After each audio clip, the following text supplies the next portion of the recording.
Ciao, buongiorno. Speriamo che il pensiero di oggi vi piaccia. Non dimenticate di lasciarci i vostri commenti.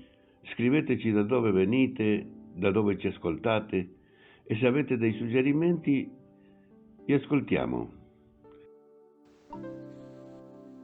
Pensiero del giorno, lunedì 8 settembre. Ricominciare.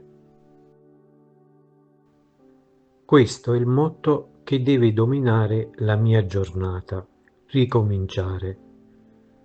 Non significa che le cose vanno bene quando tutto fila liscio, ma quando, tristi o felici, in salute o malati, offriamo ogni cosa al Signore, cercando di essere un altro Lui. La frase paolina "dico solo questo, dimenticando il cammino percorso, mi lancio in avanti e corro verso la meta". Lettera ai Filippesi, capitolo 3, versetto 15. È meravigliosa, bisogna assaporarne profondamente ogni parola. C'è chi, infatti, dimentica il passato, ma non si lancia, né tantomeno pensa alla meta.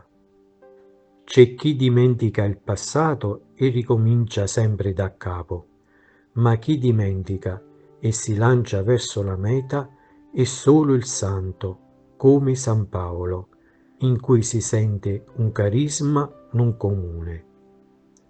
Cerchiamo anche noi di fare lo stesso. Lunedì 8 settembre. Ricominciare.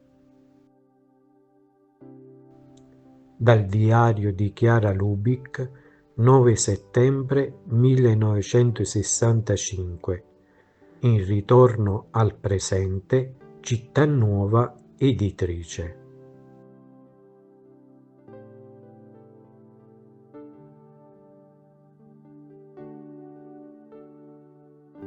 Parola di vita, settembre 2025.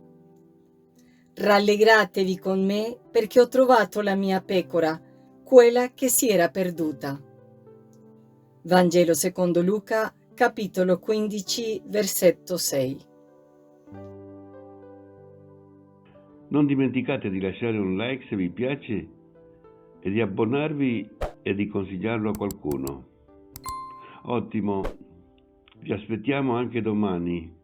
Abbracci e cordiali saluti.